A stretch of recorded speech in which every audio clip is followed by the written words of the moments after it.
Understanding firearm possession rights for felons.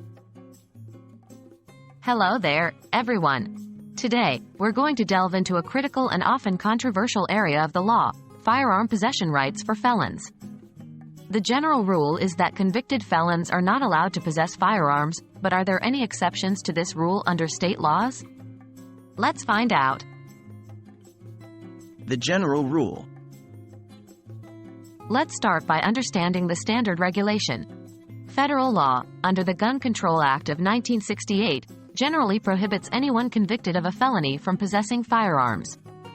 This law applies nationwide, and a felony is typically defined as a crime punishable by a term exceeding 1 year.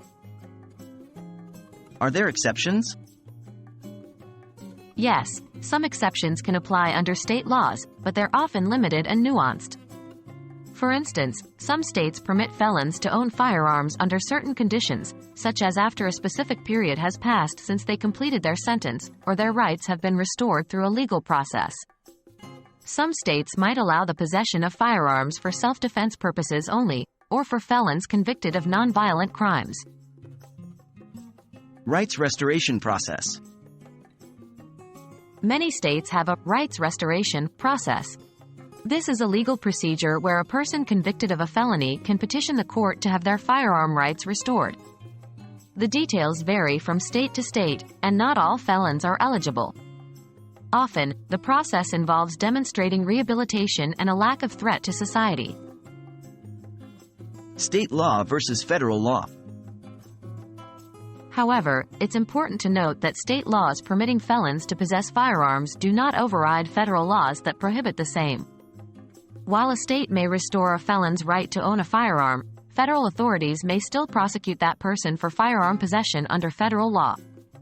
The interplay between state and federal laws in this area can be complicated and often requires legal counsel to navigate.